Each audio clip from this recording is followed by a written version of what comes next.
دنیا عجیب ہے، اس میں حق کی موافقت کرنے والے بھی ہوتے ہیں اور غلط طرز زندگی والے بھی ہوتے ہیں۔ اللہ تعالیٰ کا شکر کرنا چاہیے کہ آدمی حق اور اہل حق سے وابستہ ہو۔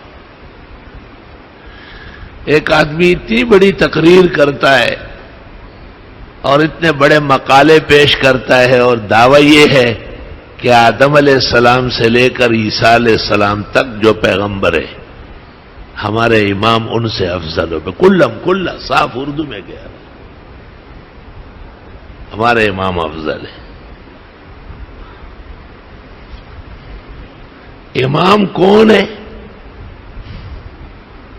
وہ اسلام کے مشاہیر ہیں، وہ اسلام کے مقتدر بزرگ ہیں، حضرت علی، حضرت حسن مجتبی، حضرت حسین مرتضی، یا ان کی آل و اولاد، یا سیدۃ نساء اہل الجنہ فاطمۃ الزہرا رضی اللہ تعالی عنہا و ارضاہا وجعل الجنۃ مثواہا۔ ان لوگوں کے تقدس اور بزرگی میں کوئی شک تو نہیں، اسلام کے مایہ ناز افراد ہے، لیکن انہوں نے ہمیشہ اسلام کی حمایت کی۔ نہج البلاغہ اس فرقے کی معتبر کتاب ہے، جیسے ہمارے یہاں بخاری شریف قرآن کریم کے بعد بڑی معتبر کتاب ہے۔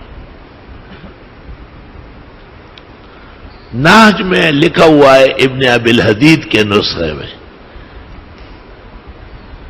کہ فاطمۃ الزہرا کی وفات پر علی مرتضیٰ نے کہا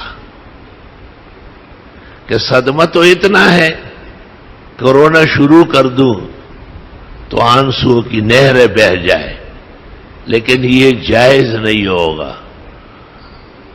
آپ کے والد حضرت محمد مصطفیٰ احمد مجتبی صلی اللہ علیہ وسلم جو دین لے کے آئے، ان میں غم کے موقع پر صبر کرنے کا حکم ہے۔ وبشر الصابرین الذین اذا اصابتهم مصیبہ قالوا انا للہ وانا الیہ راجعون اولئک علیہم صلوات من ربہم ورحمہ واولئک هم المہتدون۔ حدیث شریف میں ہے کہ پرانا غم بھی کسی کو یاد آئے، اوہو میرے والد صاحب کیسے فوت ہوئے، انا للہ وانا الیہ راجعون، پھر اجر ملے گا۔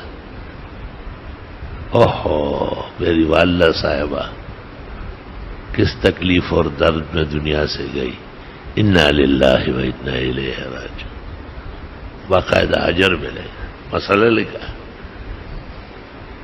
وہی غم دے سادر نہ دے چ زوڑ شی او مدام دے نوے غم راضی زیتے رہو۔ کہتے ہیں آپ کا غم کچھ چادر تو نہیں ہے کہ پھٹ جائے گی، تیرا غم تو روز روز بھڑکتا ہے اور مجھے جلاتا ہے، میں اس کو سہتا ہوں۔ غم دے سادر نہ دے چ زوڑ شی او مدام دے نوے غم راضی زیتے رہو۔